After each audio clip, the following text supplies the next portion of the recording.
지방공사 의료원인데도 예를 들면 분만실 같은 것들을 닫아버린다든지 돈 안 되는 데를 갖다가 그러니까 수익성을 가지고 평가를 하기 시작하면 돈 안 되는 데를 줄이게 되는 거죠. 그러면 그거 하라고 의료가 있는 건데 라는 부분들이 들어서 네.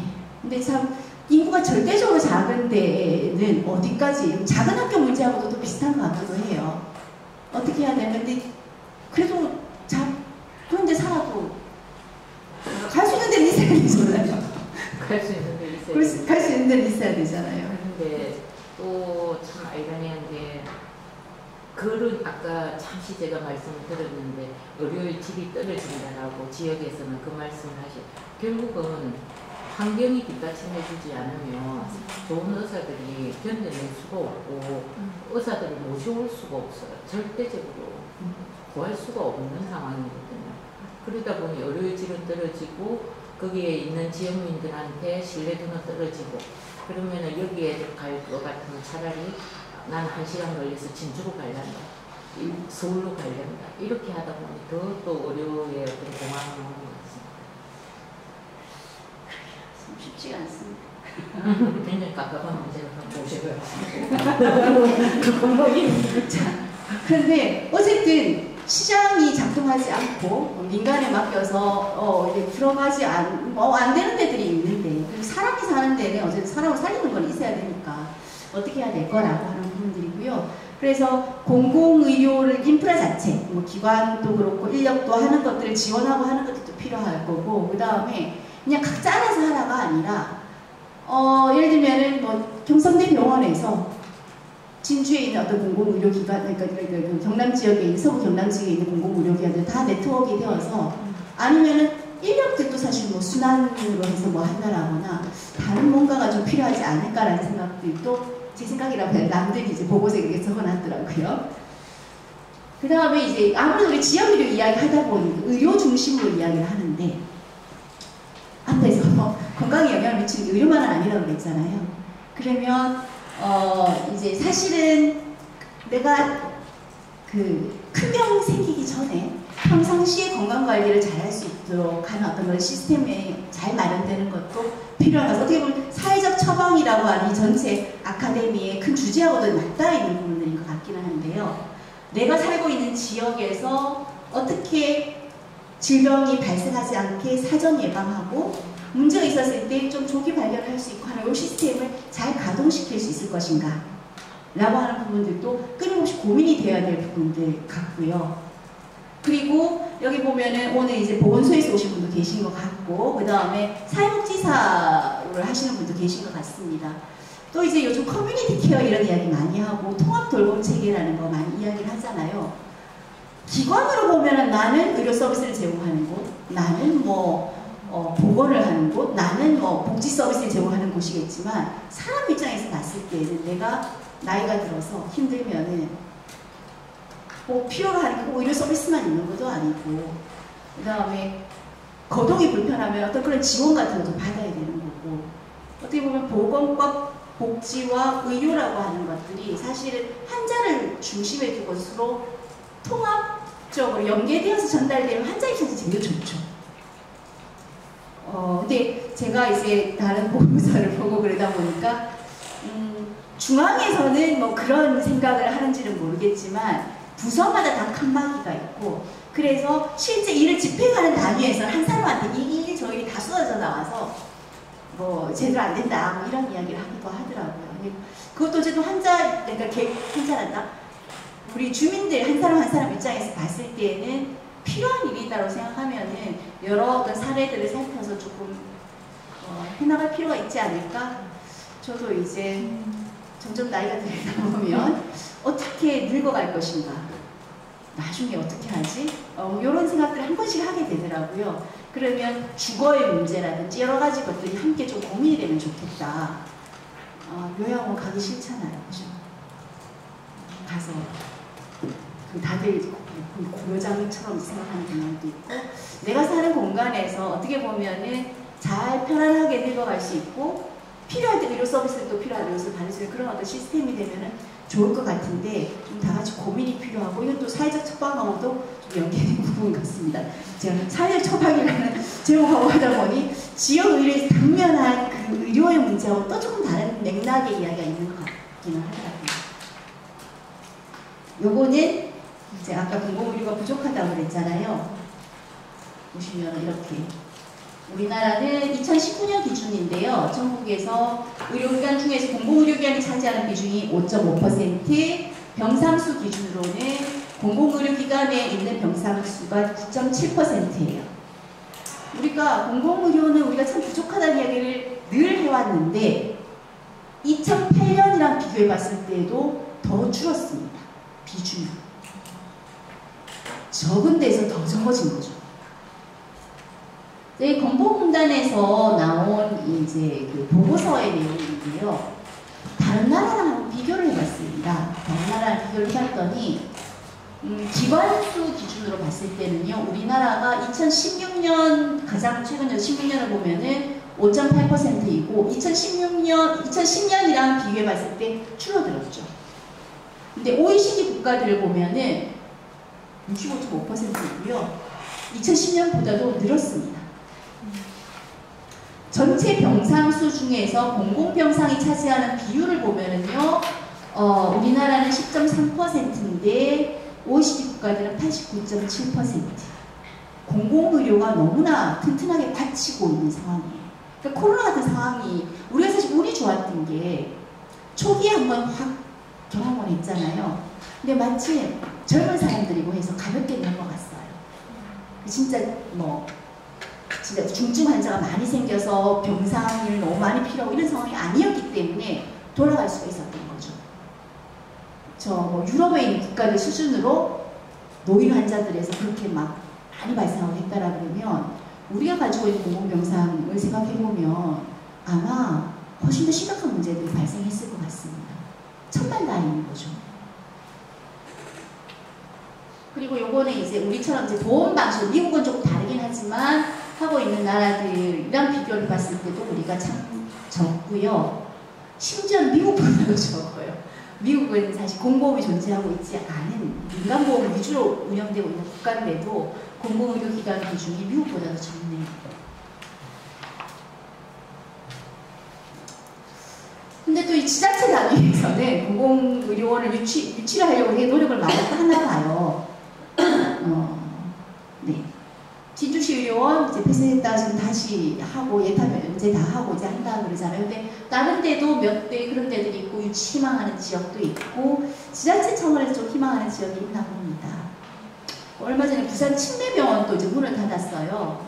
이제 부산에서는 이 침례병원을 공공병원으로 조금 만들려고 하는데, 근데 지방봉사의료원보다는 공단병원 형태로 좀 만들려고 하더라고요. 그게 지방봉사의료원에 대해서 좀 질이 떨어지지 않을까라고 하니 좀 그런 또 뭐라 그러나 부정적인 인식들도 있더라고요.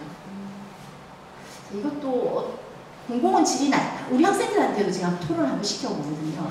그럼 그런 이야기 공공은 질이 낮다는 생각을 해요. 왜 그럴까요? 국가가 지원을 해준 만큼 국가의 간섭과 그걸 거기에 자율권이 너무 많이 박탈당하니까. 그래서 질이 낮을까요? 그러다 보면 소신껏 뭔가를 할 수 있는 범위가 이 환자를 보는 데 있어서 조금 더 예를 들면 조금 더 환경을 더 좋게 한다든지 하는 부분들도 있어야 되는데, 예를 들면 기계가 하나 갖고 처음에 세팅이 됐으면 그 기계로 계속 가야 된다. 그러면 다른 병원 같은 경우는 기계가 새로 들어오고 막 이렇게 하는데, 여기는 간사라든지 국가의 어떤 그런 예산이라든지 이런 걸 거기에 맞춰서 못 가는 거죠. 예를 들면 이불 하나 바꾸는 거, 침대 환경 하나 바꾸는 것도 그 환자의 니즈보다는 전체 운영자의 니즈에 맞춰서 예산을 잡을 수가 없는 거죠. 화분 하나 놓는 것도 꽃 하나 갖다 놓는 것도 안 되니까. 공공병원에서 지방봉사의료원에서 오신 분 혹시 계신가요? 아니, 제가 왜 이런 말씀을 드리냐면 그런 걸 너무나 많은 제약을 갖다 보니 안 하고 싶고 못 하겠고 힘들어요. 진료가 있는 게 아니고 이런 모든 거의 틀 속에서 거기에서 원하는 대로 해야 되기 때문에 자율성이라든지 이런 게 너무나 배제된다.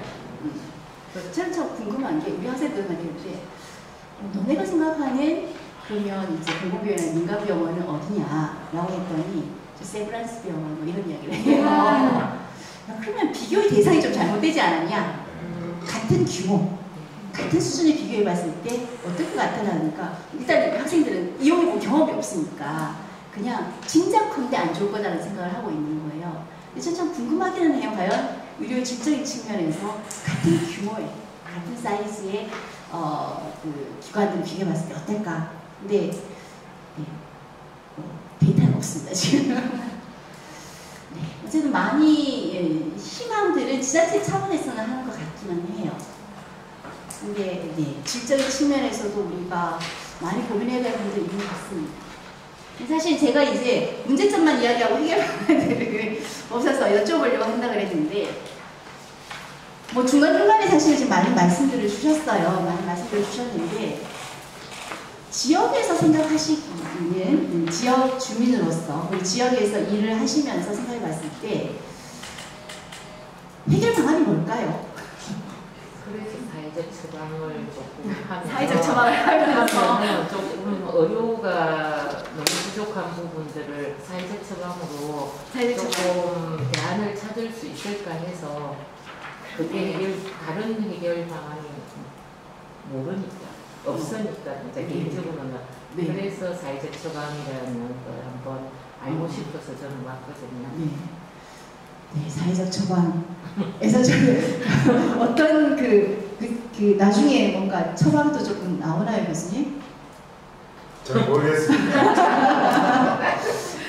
근데 사실은 이게 중앙부처에서 나오는 거는 사실 머릿속으로 그리고 다른 나라 제도 보고 이렇게 나오는 거잖아요. 근데 사실 지역에서의 문제라든지 지역 사람들이 왜 여기를 안 가거나 혹은 뭐가 불편한지는 지역에서 생활하는 사람들이 가장 잘 알고 있는 부분들일 것 같고 그래서 사실 지역의료 이야기하면 주민 참여 이야기를 되게 많이 하기는 해요. 어떤 부분들이 지금 아니면 예산이 엉뚱한 데 가는 거니까 실제 문제는 여기 있는데 딴 데 가서 예산을 쓰는 거죠. 직영으로 운영을 사실은 직영으로 운영을 하게 되면은 공무원들이 굉장히 싫어하고요. 네, 그 일을 해야 하기 때문에 직영으로 싫어하고 위탁 운영을 하게 되면은 위탁 운영을 하게 되면 어쨌든 병원이 이렇게 위탁을 받아가지고 운영을 하다 보니까 인건비를 다 지원을 받는다 하더라도 병원은 이윤을 창출해야 되기 때문에 비급여 처방이 높아요. 저희 지역 산부인과에서도 그 예를 들어서 이제 뭐 어떤 그 관련된 어떤 그 용품들을 이렇게 처방을 한 비급여 처방률이 높다 보니까 거기에 대한 불만이 굉장히 많이 나오더라고요. 사실은 필요하지도 않은데 이제 의사가 이제 권유를 해서 그거 이제 구매하는 경우가 많고 그러다 보니까 이제 거기서 이제 그러니까 뭐라 해야 되나 갑자기 단어가 좀 생각이 안 나는데 과다진료, 과잉진료, 과잉진료로 이제 낙인을 찍히면서 또 만족도가 상당히 떨어지더라고요. 선생님 자체는 굉장히 훌륭하시고 이제 뭐 실력도 있고 하신데 이제 선생님도 저는 그 의사도 그게 딜레마일 거라고 생각을 해요. 그 중간에 입장이 있잖아요. 의사는. 그냥 위탁하면 안 될 것 같아요. 네. 뭔가가 있어야 될 것 같아요. 그리고 실제로 위탁을 해도 그 위탁했을 때 그 예산의 90%는 의사의 인건비거든요. 그러다 보니까 간호사를 고용하기도 어려워요. 그러면 간호조무사로 대체를 하는 거죠. 그렇게 되면 아까 의사들이 말하는 어떤 체계가 네트워크가 없다라는 말. 예, 간호조무사를 무시해서 하는 얘기가 아니라 의사도 아무래도 밑에서 이제 그거 지원해주는 인력도 조금 더 전문성이 있으면 의사 입장에서도 편하겠죠. 근데 인건비의 90%는 다 의사한테 월급을 많이 줘야지만 의사가 오기 때문에. 저희 같은 경우에는 인건비를 지원을 받고 있거든요. 그런데 인건비 조건이 산부인과다 보니까 의사 2명에 간호사 3명, 주무사 3명은 필수 인력인 거예요. 이분들의 저희는 처음에 인건비를 1년에 5억이나 운영비를 5억을 준다 해서 우리 남편이 그냥 우리도 조금 의사가 돼서 숨을 벅쩍 든 거예요. 저는 끌려와서 보니까 그게 인건비인 거예요. 그런데 그 인건비가 남편한테 책정된 인건비가 1,몇백만 원의 인건비가 책정이 되어 있어요. 그랬는데 4대 보험도 내야 되고 퇴직금도 거기에 포함되는 게 아닌 거예요. 그러니까 자기 인건비로 전부 다 그걸 해결하고 운영은 뭘로 하라는가 한자를 봐서 먹고 살아라는 거예요. 그러니까 나라에서 지원을 해줄 때는 우리는 누구한테 근데 우리 하동 국민들은 우리가 5억을 갖고 너무 잘 사는 줄 알아요. 그런데 5억에 대한 세금이 거기에 플러스 알파인 거예요. 그래도 세금 요율이 엄청 뛰었어요. 버는 건 얼마 못 버는데 5억이 기본 수익인 거예요. 그래가지고 한자를 봐서 먹고 살아라니까 지금 어떠냐면 이 병원은 뭐 하는 병원이요 물어보면은 제가 그러거든요. 다른 병원에서 다 하는 걸 하고요. 다른 병원에서 안 하는 산부인과를 해서 산부인과 병원입니다. 이러거든요. 그렇게 안 하는 산부인과를 처음에 가니까 7명 이렇게 오는 거예요. 분만은 한 달에 한 명이 있을까 말까거든요. 그리고 분만비도 사실은 암암리에 법적으로 그거 안 되지만 그래도 지역에 와서 이렇게 하니까 분만비도 안 받아요. 그러면 한 달에 한 번 있을까 말까 하니까 주방에 사람을 쓸 수 없으니까 제가 분만 있을 때마다 저는 간호조무사 분만 있을 때마다 미역국을 끓여야 돼요.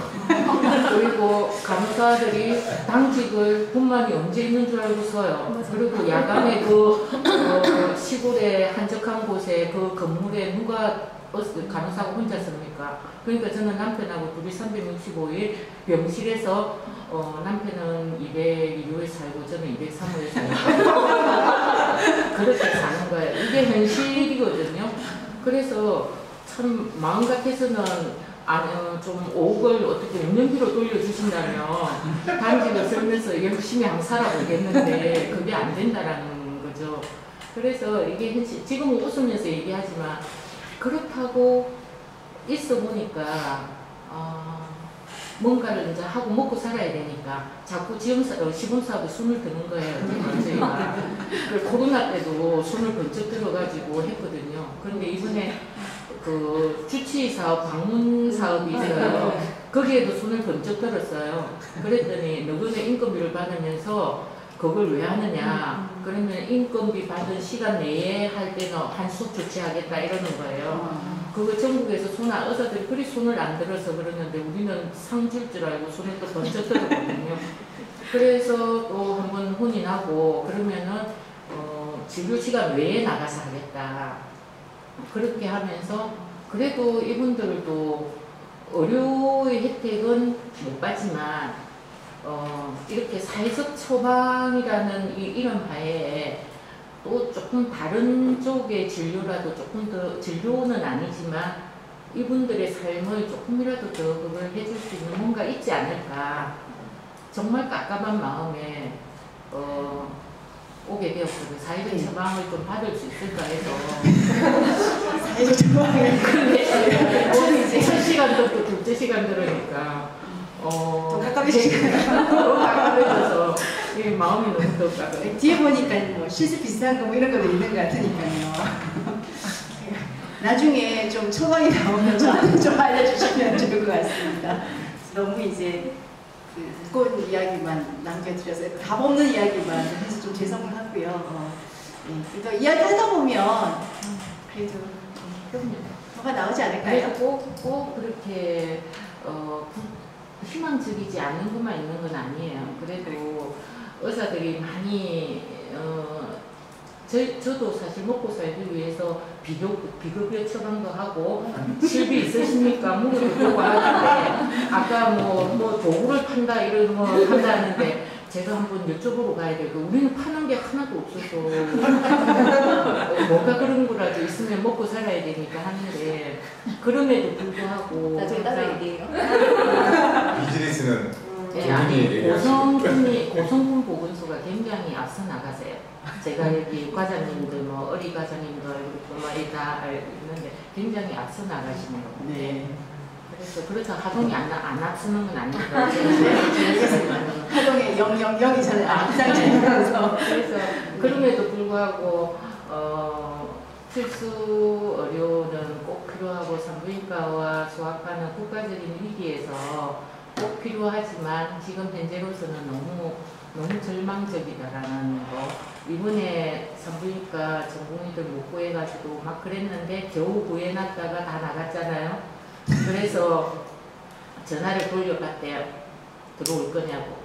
그랬더니 이 사태가 끝나도 산부인과 안 가겠다 했대요. 이게 더 문제라는 거죠. 여태까지는 그래도 어쩔 수 없이 가고 교수님과의 관계 또 사명 뭐 어떤 그런 상황에서 갔는데 해보고 나갔잖아요. 밤낮 없이 해봤고 그 해도 답이 안 보이는 그 상황에서 이번이 기회가 되니까 그냥 다 뛰쳐나가서 7명이 나갔는데 7명이 아무도 안 들어온다. 이게 가장 암울한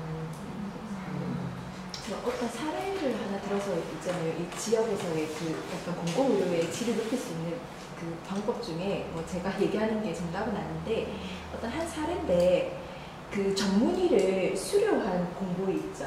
그 전문의를 수료하고 이제 시골에 이제 공중보건의로 오신 분이 계셨는데 그분이 상당한 그 엘리트였어요. 연세대학교 세브란스에서 피부과 이렇게 레지던트를 수료하고 오신 분이었는데 아무래도 이제 레지던트를 하고 안 오니까는 실력이 일반인들하고는 다르더라고요.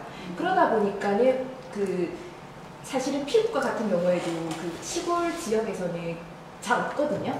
그런데 이제 전문의로 있잖아요. 그 공중보건의가 한 명 버티고 있으니까는 진료를 보러 오는 사람들도 많고 진료의 질도 상당히 높았었거든요. 그래서 저는 그 생각을 했어요. 이 배정을 할 때, 국가에서 공보위 배정을 할 때 그 의료 취약 지역일수록 전문의를 수료한 전공의들을 많이 그 공보위로 좀 이렇게 배치 비율을 좀 높이는 게 저는 어떤가라는 생각을 좀 해봤습니다.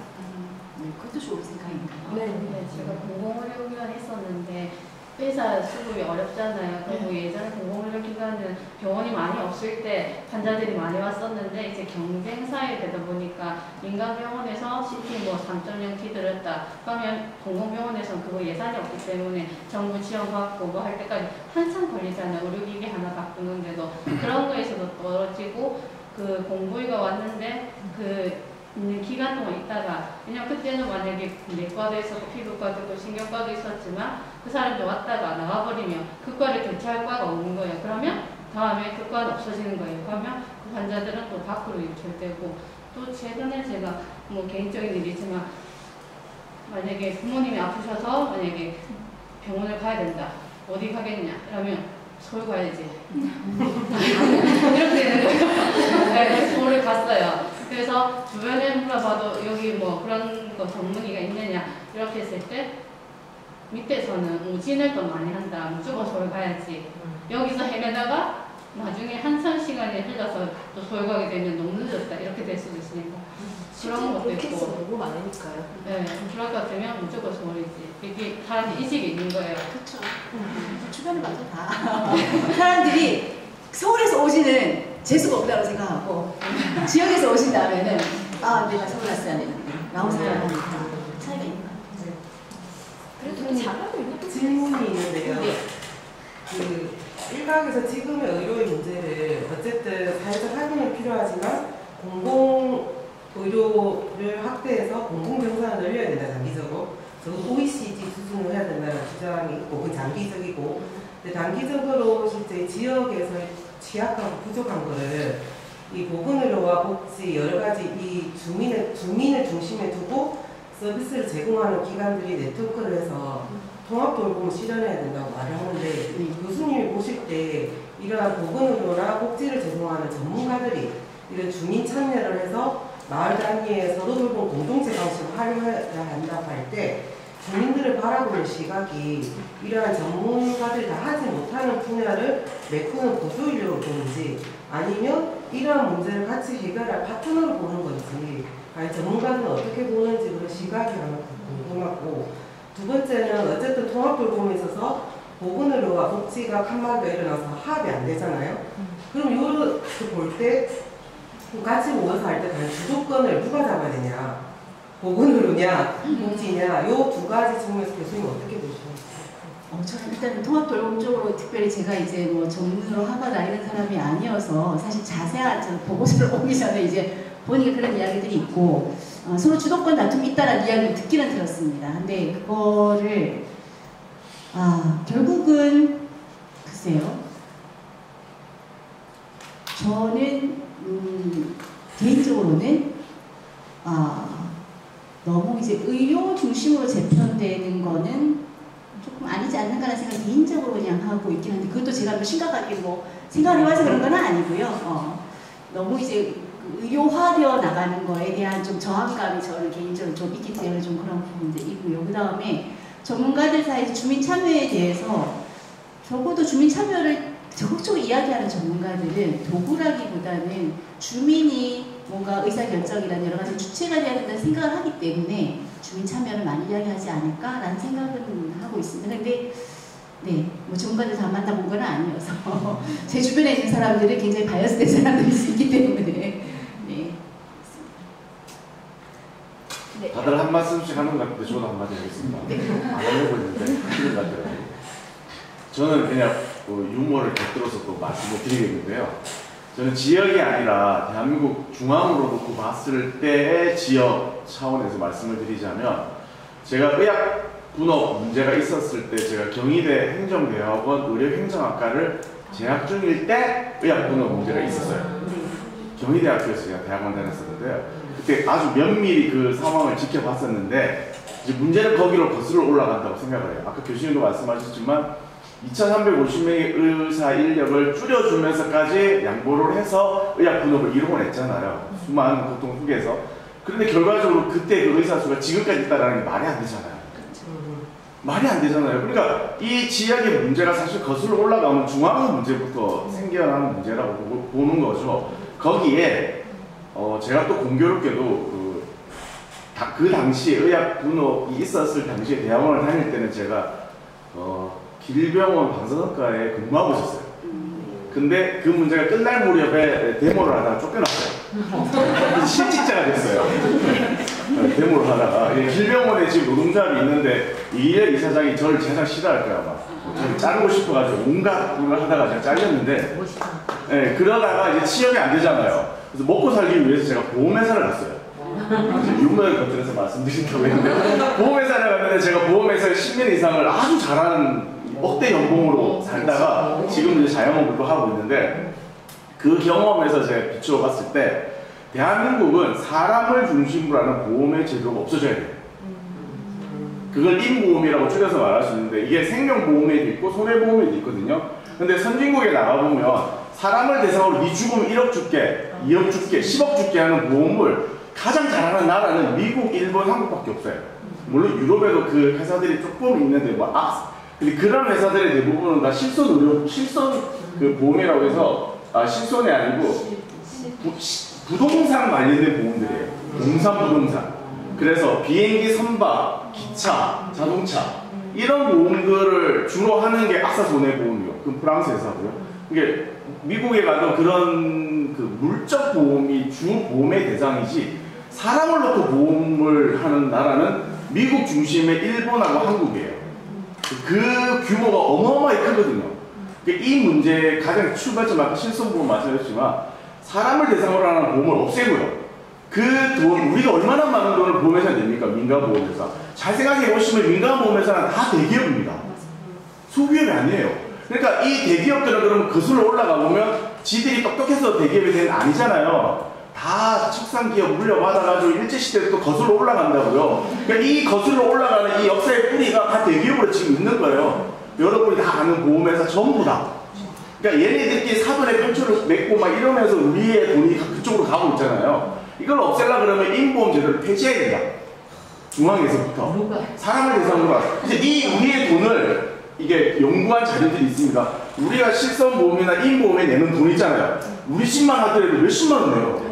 누가 표시하냐? 그러니까 이 돈을 제가 제 마지막에 유머로 마무리할게요. 그러니까 이 돈을 민간보험회사에 내지 말고요. 중앙정부나 우리 건강보험 있잖아요. 우리나라의 가장 좋은 제도 건강보험. 얘네들한테 지금 내고 있는 실비보험이나 의료 인적보험에 내는 돈의 10분의 1만 내잖아요. 우리나라는 완벽한 복지국가 됩니다. 이걸 연구한 논문들이 많아요. 근데 이걸 누가 막느냐? 제가 좀 전에 말씀드린 사돈의 팔초를 맺고 있는 대기업 손해보험회사, 뭐 생명보험회사, 얘네들이 다 막고 있어요. 그러니까 얘네 이 회사들은 보건복지부의 공무원들